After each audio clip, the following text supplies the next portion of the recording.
Hi, this is Barb Eichinger from Future Plus Systems, and today we're going to talk about the DDR3 Detective for use in embedded applications using the Agilent BGA DRAM interposers. Today we'll be probing a DRAM chip on a DIMM.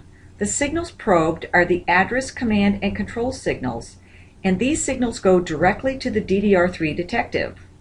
Here they are captured by the internal trace, violation, and performance logic, then passed on to the DDR3 Detective state outputs, where they will then go to our Agilent logic analyzer.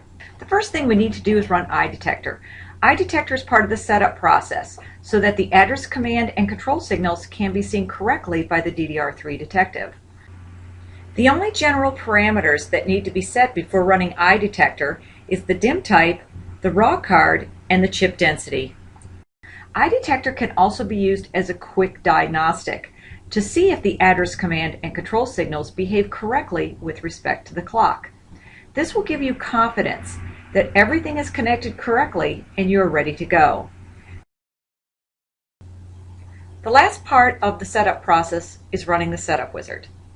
The setup wizard is where the remaining general parameters are set up, and the capture of the mode register settings is done automatically by the DDR3 Detective. The user needs to only follow the on-screen prompts, and the tool does the rest. The captured mode registers can be seen here. The latency parameters are automatically loaded from the captured settings into the setup screen. Next, let's see if our system has any violations. Simply return to the setup screen, select all, and then hit the Run button. Yep, it looks like we have some violations. Let's take a look. Quite a few violations, as we can see here. We can also see what individual rank those violations are occurring on. Let's take a look at one of these violations individually. We'll return to the setup screen and just select violation number 4. The DDR3 Detective allows you to modify the violation parameters. By shmooing these values, you can characterize your system to see how much margin your system has. Let's take a look at how we can use the internal memory of the DDR3 Detective. We'll go to the State Listing tab.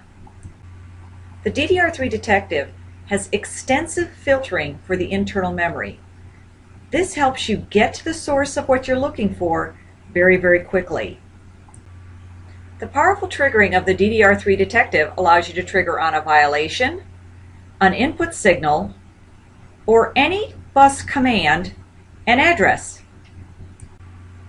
Here's violation 4 in the internal state listing of the DDR3 Detective. This is where we have the deselects filtered out. Here's a picture of the same violation with the deselects stored. With the powerful filtering and triggering, you don't need to wade through lots of memory in order to find what you're looking for. For this next example, we'll use our Agilent logic analyzer to see the traffic on the DDR3 bus. We'll trigger on violation 16. As you can see here, it's easy to trigger on the violations using your logic analyzer. We'll arm the logic analyzer and then get the DDR3 Detective to find the violation. Return to the setup screen, select violation 15, and then hit Run. It's just that easy. Here's what the violation looks like on our Agilent logic analyzer. Violation 16 is a write to a read in the same rank, too close together. Here are the two state listings side by side.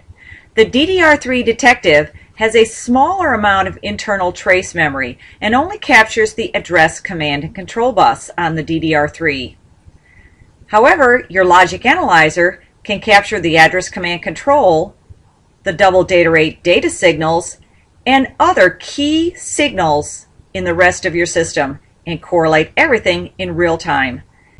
Here's an example of how we're using the post-processing filters on the Agilent logic analyzer. We've set up a filter to take out all the deselects in the acquired data. Now you can easily see all the transactions. can see the violation and all the traffic surrounding that violation quickly and easily.